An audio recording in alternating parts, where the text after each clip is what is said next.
Halo Solar Mistik, kembali dengan saya Triandoko di Bermain Jiwa. Ada yang pernah menulis di kolom komentar bertanya, Mas Tri, apakah Mas Tri masih berdoa? Saya merasa saya masih berdoa. Mungkin cuma caranya saja yang beda. Jadi dulu saya rajin berdoa, jarang yang terlewatkan. Cuma ketika saya mulai terbangun kesadarannya, saya mulai tahu bahwa ada banyak kata-kata yang selalu dalam batin dan pikiran saya yang berbeda dengan apa yang saya ucapkan ketika saya dalam kondisi doa itu sendiri. Jadi kata-kata itu adalah doa, tapi kita tidak pernah memperhatikan apa yang kita katakan pada diri kita sendiri, apa yang pikiran kita katakan. Jadi di video ini saya akan berikan ada 4 kata-kata yang umumnya tanpa orang sadari itu selalu muncul dalam batin dan pikirannya. Dan ini membentuk realitasnya. Jadi ketika orang itu mulai sadar dan dia mengubah kata-kata ini, akan ada terjadi perubahan dalam realitas hidupnya. Oke, kata pertama. Saya rasa tidak ada orang yang tidak pernah mengeluh dalam hidupnya. Nah, mulai dari saat ini kalian mulai mendengar kata batinmu atau kata pikiranmu saat kamu mengeluh. Jadi orang itu kan selalu bertanya, kenapa bisa demikian? Kenapa saya miskin? Kenapa saya tidak seberuntung yang lain? Kenapa saya gemuk?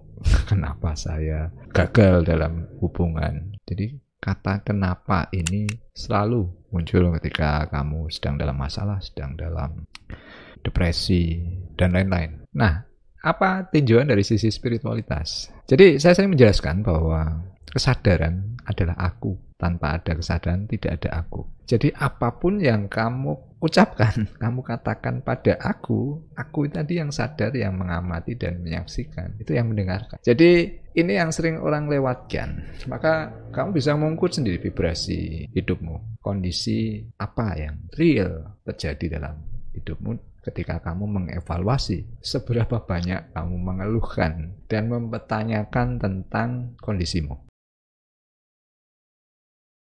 Jadi apa yang perlu dirubah dari kata kenapa ini? Kamu perlu mengubah pertanyaan ini dari kenapa, why kalau dalam bahasa Inggris, menjadi apa yang bisa saya lakukan, atau bahasa Inggrisnya what can I do. Jadi bicara tentang spiritualitas, ini bukan tentang ritual doanya, bukan tentang kamu beribadah di tempat ibadah, bukan. Spiritualitas adalah melampaui batasan-batasan. Bagaimana kamu mengubah keterbatasanmu menjadi sebuah langkah maju. Jadi kamu mulai sadari ketika satu saat kamu mengeluh. Saat itu kamu ubah pertanyaannya. Lalu apa yang bisa saya lakukan? Apa yang selanjutnya? Nah, ini adalah tentang kesadaran. Jadi ketika kamu bertanya kenapa, itu kamu seperti bertanya pada sosok di luar dirimu. Tapi begitu kamu mengubah pertanyaan ini, apa yang bisa saya lakukan? Kamu bertanya ke dirimu sendiri. Dan otomatis ini mulai terkoneksi dengan aku yang sadar tadi. Ini yang saya sarankan ketika kamu bermeditasi. Kamu melakukan proses di fase kontemplasi itu bertanya. Cuma pertanyaannya ini kamu jawab sendiri. Nah, sekarang tinggal dirubah. Ketika kamu mengeluh bertanya kenapa, langkah selanjutnya adalah apa yang bisa saya lakukan? Biarkan intuisimu nanti membimbing. Oke, kita lanjut ke kata yang kedua. Kata yang kedua ini biasanya muncul setelah orang itu mulai sadar ya, mulai tadi mempertanyakan kenapa, kemudian mengubah apa yang bisa saya lakukan. Nah, kata berikutnya yang muncul, saya akan, saya ingin. Jadi mungkin kamu gagal diet, ya kan? Kamu sudah mengevaluasi, kamu sudah punya semacam rencana.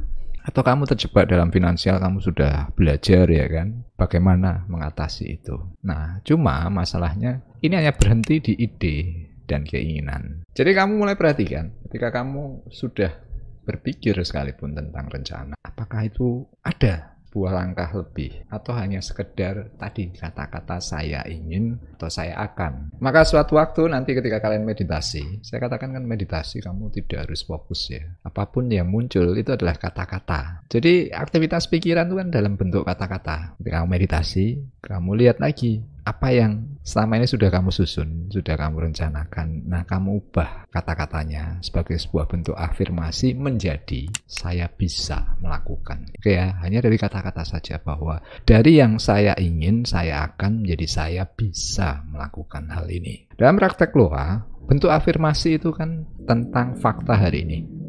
Bukan saya akan, bukan saya telah, tapi hanya apa yang kamu kerjakan. Sebelum kamu melangkah, kata-kata ini sudah bentuk pernyataan kesadaranmu. Jadi ketika kamu mengubah tekad tadi menjadi saya bisa, ini akan mengubah realitas hidupmu.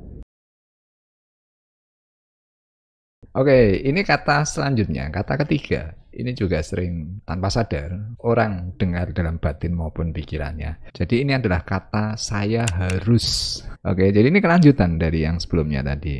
Dari kamu saya ingin, saya akan, saya bisa. Nah, problem berikutnya adalah saya harus. Ini kata yang sederhana, tapi ini adalah perspektif bagaimana kamu berpikir. Efek dari ini, orang selalu merasa dalam tekanan, selalu merasa gagal. Akhirnya dia terjebak dalam perfeksionisme. Oke? Nah, ini yang menyebabkan kemudian orang itu berhenti. Dia tidak melakukan improvisasi, tidak berkembang lebih jauh. Karena dia meletakkan sesuatu hal itu seperti paksaan dari luar dirinya. Kamu harus. Nah, bagaimana mengubahnya? Kamu harus mengubah kata saya harus tadi menjadi saya memilih dengan sadar. Jadi misalnya, satu saat kamu gagal, ya kan? Ini yang paling sering. Kamu membandingkan dengan orang lain. Kemudian kamu merasa iri. Ya, orang itu berhasil karena dia punya privilege. Dia mungkin punya fasilitas yang lebih dari dirimu. Oke, ini dulu pernah saya alami. Jadi sekian kali saya merasa tidak mencapai hasil. Saya tuh selalu mengukur membandingkan dengan orang lain. Nah, momen yang membuat saya tersadar ketika ada perbandingan yang di bawah diri saya. Nah, dari situ kan saya baru bisa mulai memilih. Kalau saya memilih membandingkan dengan apa yang ada di luar diri saya, yang lebih dari diri saya, ini meletakkan saya pada vibrasi yang rendah. Tapi momen ketika saya melihat bahwa ada satu kondisi yang bahkan tidak seberuntung saya, di situ saya baru sadar, saya memilih melakukan hal ini. Bukan karena keterbatasan saya, tapi saya merasa bahwa saya ternyata lebih dalam kondisi yang berpotensi. Selalu ada orang yang dengan keterbatasan lain. Jadi ketika kamu mengubah kata saya harus kemudian menjadi saya memilih dengan sadar melakukan, ini adalah bentuk statement atau pernyataan alam bawah sadarmu. Jadi misalnya kamu, saya harus belajar, saya harus diet. Kamu ubah kata-katanya, saya memilih dengan sadar belajar. Karena ini adalah satu hal yang akan membuat saya lebih baik. Momen di mana kamu mengubah ini saja, itu adalah sebuah bentuk koneksi dengan aku yang sadar tadi. Kamu berhenti membandingkan dengan apa yang di luar dirimu. Oke, lalu kata terakhir, kata yang sering tanpa kamu sadari. Ini adalah kata-kata yang melabeli dirimu sebagai sebuah pernyataan bentuk hukuman atau menilai dirimu lebih rendah. Jadi ini biasa dialami orang-orang yang sudah sekian lama terpuruk ya. Jadi kamu mengatakan dirimu sendiri, saya gagal, saya bodoh, saya miskin, saya tidak berharga. Apapun kata-kata yang sifatnya melabeli dirimu pada nilai yang lebih rendah. Ini yang membuat kamu tidak bisa melihat perspektif sisi lain dari dirimu. Problem ini akan lebih parah jika kamu adalah seorang empat atau seorang yang empati. Kamu begitu perasa. Belum lagi kalau kamu di lingkungan orang-orang yang toksik, entah itu dari keluargamu atau lingkungan komunitasmu. Ya, jadi ada banyak orang yang mengalami luka batin, ya kan, tidak pernah dipuji, selalu dinilai lebih rendah bahkan oleh orang tuanya sendiri. Nah, mulai sekarang kamu ubah label kata-kata yang selama ini membuat dirimu seperti tidak punya nilai. Kamu ubah kata-kata dalam bentuk afirmasi yang membuat kamu berpeluang mengalami sebuah perspektif dirimu yang baru. Ini akan mengubah, karena apapun ke depan adalah apa yang kamu definisikan atau kamu labeli dengan kondisimu saat ini. Nah, sedikit saya ceritakan tentang pengalaman intuitif. Jadi momen-momen dulu di awal-awal saya tidak tahu tentang proses mistik ya, tentang intuisi. Kamu mungkin juga pernah mengalami satu saat kamu sedang berdoa atau kamu sedang merenung, ada seperti kata-kata pikiranmu yang bijak. Oke. Padahal kamu sendiri tidak bisa mengatakan dengan sadar nilai dirimu yang lebih dari apa yang kamu percaya. Tapi momen di mana kamu sendiri dan seperti mendengar nasihat, nah itu adalah higher self. Itu adalah lapisan kesadaranmu yang lebih tinggi. Oke. Jadi dari apa yang dulu saya pernah alami, saya sering mengatakan pada diri saya sendiri. Ini kebiasaan saya dulu waktu di kamar. Ketika saya bercermin, saya berusaha menasihati diri saya seperti saya orang tua, belajar dari pengalaman ketika saya berdoa itu mendapat nasihat-nasihat yang bijak. Nah, saya katakan ke diri saya sendiri di depan cermin. Dan dari situ, saya mulai lebih peka mendengar sisi higher self saya. Istilah lain spirit guide, pemandu, dan lain-lain. Ya, itu hanya istilah. Jadi dengan kamu lebih sering peka mendengar kata-kata batinmu dari sisi higher self ini tadi, ini adalah sebuah bentuk koneksi awal.